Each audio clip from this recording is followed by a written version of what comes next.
"Fix the house or don't bother coming back," Dad threatened. I walked away without looking back. 2 days later, my phone exploded with messages. I stood in the empty room, staring at the gleaming new floorboards I'd laid with my own hands. Perfect seams. Not a nail head in sight. The walls a fresh coat of sage green, just the shade Mom had always wanted. The sound of footsteps behind me broke my concentration.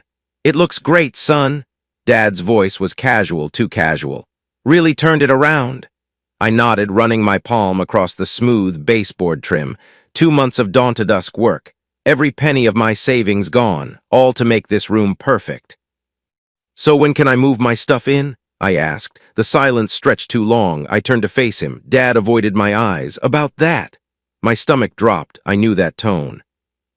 "Your sister needs a place to stay. We've decided she should take this room."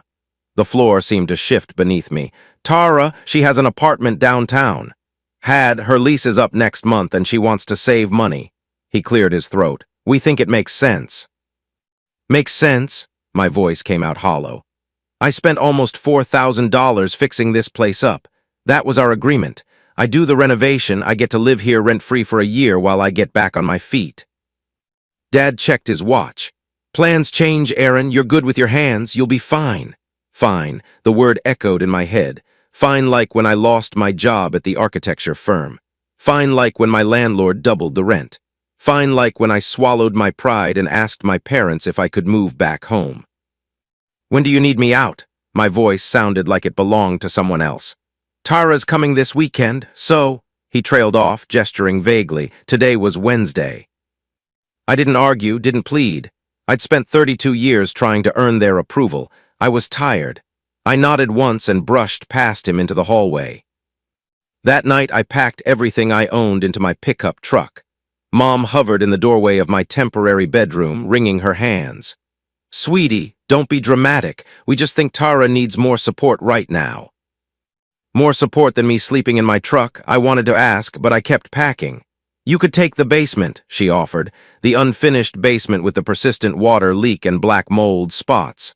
"Nice." "I'm good," I said. When I finished loading the truck, Dad was watching TV in the living room. He barely looked up as I passed. 32 years of trying to be the son he wanted, and I couldn't even get a goodbye. Mom pressed a $100 bill into my palm at the door. "For gas," she whispered. I left it on the entry table when she turned away. The first night in my truck was the hardest. I parked behind a 24-hour grocery store, reclined the seat as far as it would go, and stared at the ceiling. My back cramped, my thoughts raced. But the devastating thing, I wasn't even surprised. Always the afterthought, always second place to Tara. By morning, I had one plan: call Mike. We'd been best friends since college, fallen out of touch when I started working 60-hour weeks at the firm. But if anyone would help, it was him. He answered on the third ring. "Aaron, man, it's been forever." I swallowed my pride for the second time that week. "I need a place to stay." 2 hours later, I was sitting in Mike's kitchen, a cup of coffee warming my hands, explaining everything.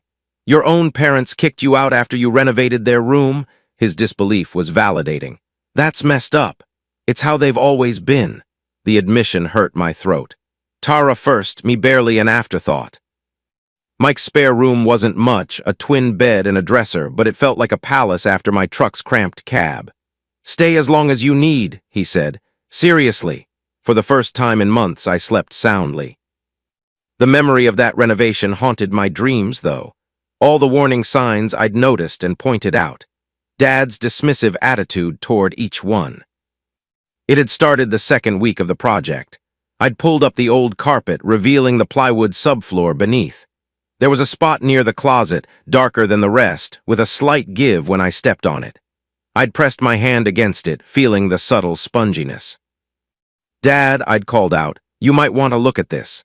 He'd come in, impatient already. "What now?" "This section of subfloor feels soft, and see this discoloration? There might be moisture damage underneath." He'd barely glanced at it. "It's an old house, Aaron. Of course the floor isn't perfect. We should probably pull up this section and check for rot before I lay the new hardwood. Otherwise, we could have problems down the..." "Do you know how much that would cost?" He'd cut me off. "Just put the new floor over it. It'll be fine. The next day, I noticed a faint, musty smell when I opened the closet. Not overwhelming, just off. I'd mentioned it again.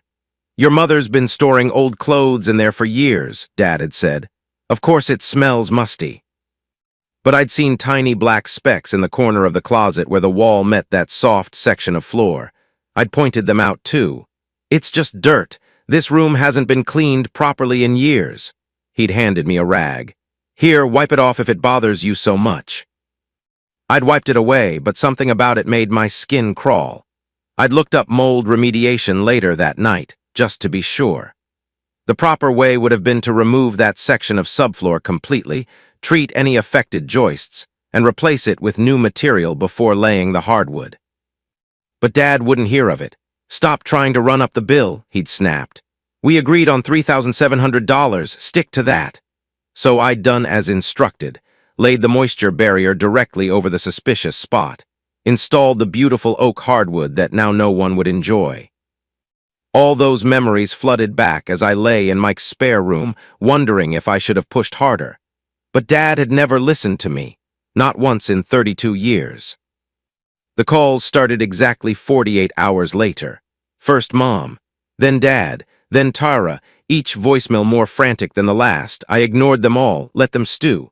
But curiosity got the better of me when Mom called for the 7th time. I answered. The house smells terrible, she said immediately. Like something died, we can't even be in there. Your father thinks it's something you did with the room. Of course he did. I followed standard renovation protocols, I replied, keeping my voice neutral. Did he check under the floor? Under the floor? Why would he check under the floor? I closed my eyes, remembered Dad dismissing my concerns about the soft spot near the closet, about the faint, musty smell, about my recommendation to pull up the subfloor before laying the new hardwood. You need to check the subfloor for rot, I said. I warned Dad about it. Can't you just come look at it? Her voice took on that pleading quality that used to work on me. It's so bad we're staying at a hotel. The irony wasn't lost on me. They'd kicked me out and now they couldn't even stay in their own house. I'm busy, I said. Call a contractor. I hung up. The texts came the next morning, a steady escalation of urgency and blame. Dad, we need you to come check the room. I didn't respond. Dad, 3 hours later. The smell is getting worse. Your mother can't stop coughing. I closed the message. Dad, that evening, whatever you did to that room, you need to fix it. Now. By the next day, the tone had shifted from urgent to accusatory. Dad, we need you to fix whatever you did to that room. You clearly cut corners. Tara, Mom and Dad's house is uninhabitable because of your renovation. Thanks a lot. Dad, the contractor says it's black mold. $8,000 to fix it. This is your responsibility. Mom, please, sweetie, we can't afford this right now. Tara, you know what? You've always been jealous of me. Is this your way of getting back at us? Each message was more accusatory than the last, as if I'd intentionally hidden the rot I'd specifically warned them about. The texts continued for 2 more days before the calls started again, not just from my parents and Tara, but now my uncle and my aunt too. Family reinforcements called in to pressure me. I blocked each number as they came in. On day 5, curiosity got the better of me. I drove by the house when I knew they'd be out. Used my key, they hadn't asked for it back. The smell hit me immediately, a putrid, heavy stench that made my eyes water. I covered my nose with my shirt and walked to the converted room. The beautiful hardwood floors I'd installed were now pulled up in the corner, revealing exactly what I'd feared. The subfloor was black with rot, moisture seeping up from what was likely a long-term leak in the foundation. Exactly where I'd noted the soft spot. Exactly what I'd warned Dad about. But now the damage was far worse than what I'd initially seen. The black mold had spread, thriving in the warm, enclosed space beneath the new hardwood. It had crept up the interior of the drywall, creating a toxic pocket that had finally burst forth once the conditions were right. I told you to check this, I muttered to the empty room. The sound of the front door opening sent my heart racing. Aaron, is that you? Dad's voice, gruff and demanding. I stepped into the hallway, just checking what happened. He looked worse than I'd ever seen him. Tired eyes, unwashed hair, the smell was clearly taking its toll. Can you fix it? No hello, no how are you, just what can you do for me? It needs professional remediation, I replied. The whole subfloor is compromised, probably from a foundation leak that's been there for years. But you can fix it, right? Like you fixed up the room? He stepped closer. We'll let you stay after, for real this time. The laugh that escaped me wasn't kind. Are you serious? What? He had the audacity to look confused. You want me to spend thousands more fixing a problem I explicitly warned you about after you kicked me out the second I finished the last project? I shook my head in disbelief. No, not happening. Now listen here. No, you listen. My voice was steady. I spent $3,700 and 2 months of my life on that room. You promised it would be mine. The minute I finished, you gave it to Tara. Now you're living with the consequences of ignoring my advice about the subfloor. His face darkened. We gave you everything. You gave me nothing. I cut him off. I worked my ass off for everything I ever got, including that room you took away. I brushed past him, heading for the door. If you walk out that door, don't bother coming back, he called after me. I turned, a strange calm settling over me. I never planned to. That should have been the end of it, but the Morgans never could let things go. 2 days later, my phone exploded with messages from extended family. Aunts, uncles, cousins I barely spoke to, all asking why I'd abandoned my parents, why I'd stolen renovation materials, why I'd deliberately sabotaged the house. The family group chat was worse. Mom had crafted a detailed narrative of my supposed betrayal, how I'd left them with a half-finished, dangerous renovation, how I'd taken advantage of their generosity, how I'd stolen materials they'd paid for. All lies but mud sticks. I blocked every number, deactivated my social media, focused on rebuilding my life. Mike connected me with a friend who needed architectural drafting work. The pay wasn't great, but it was something, a starting point. I saved every penny.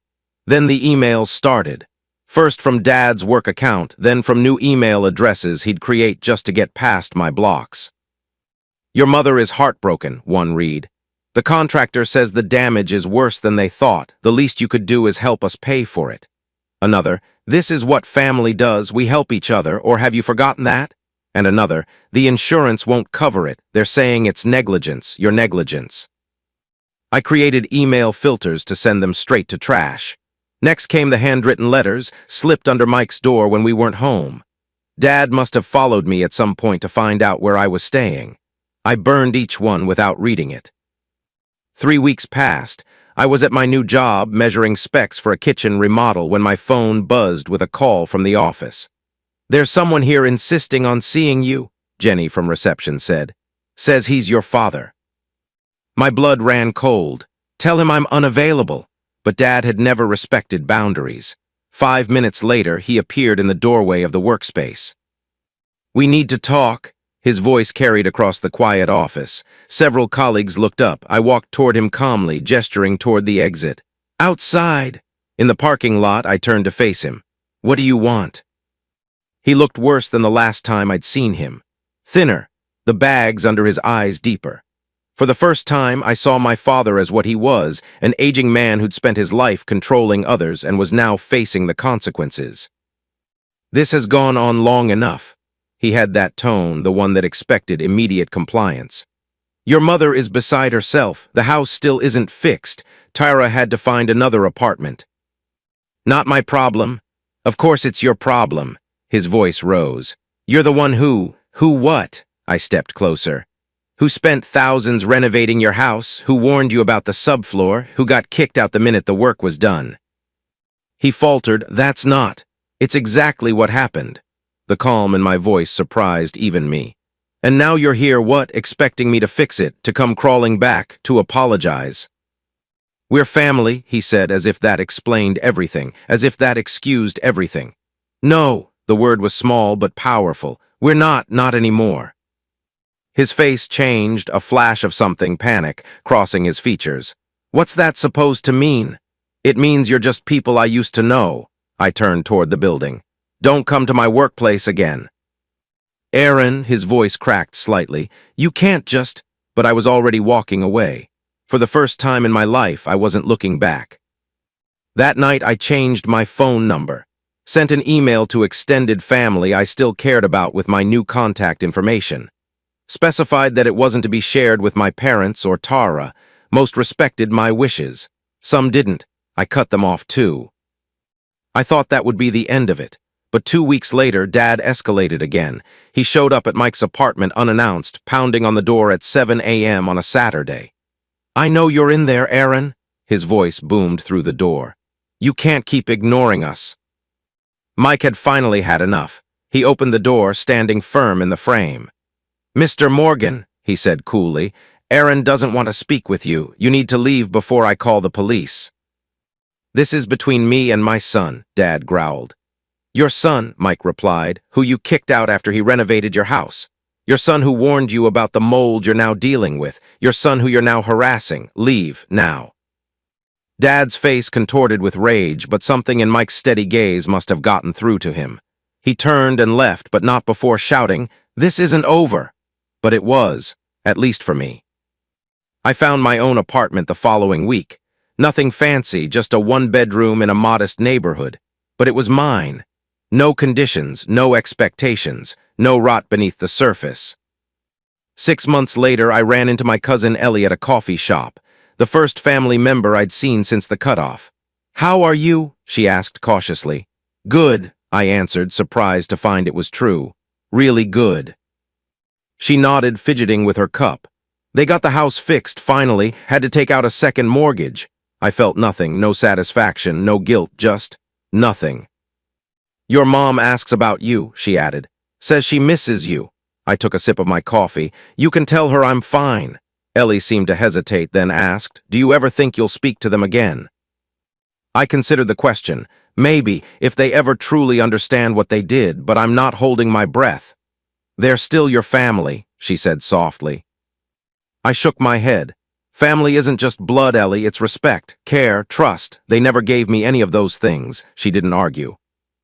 Later that evening, I sat on the small balcony of my apartment, watching the sunset. Mike was coming over for dinner, bringing his new girlfriend who he thought I'd like. My boss had just given me my first solo design project. Things were looking up. My phone buzzed with a text from Ellie. "I didn't tell them we talked, but I thought you should know they're selling the house. Too many memories, Mom says." I set the phone down, feeling a strange sense of closure. The house where I'd never felt at home was no longer theirs. Somehow it felt symbolic. It's been a year now since that day in the renovated room, a year of rebuilding, a year of healing, a year of learning that I don't need their approval to be whole. I've discovered something important in these months on my own. People who truly care about you don't make their support conditional. They don't use guilt as currency. They don't demand loyalty they haven't earned. Real family, whether blood or chosen, builds you up instead of tearing you down. They help you fix the rot in your foundation instead of covering it up with something pretty. Sometimes I still dream about that room, the perfect hardwood, the fresh paint. In the dream, it's mine like it was supposed to be. I wake up with a lingering sadness, but it fades quicker each time. I don't have much yet, but what I have is mine, built on my terms, solid foundation, no rot beneath the surface. The most important renovation wasn't the room. It was me, learning to value myself when they wouldn't, learning to stand firm when they pushed, learning that sometimes walking away isn't giving up. It's the bravest thing you can do. And that lesson alone was worth every penny of those $3,700.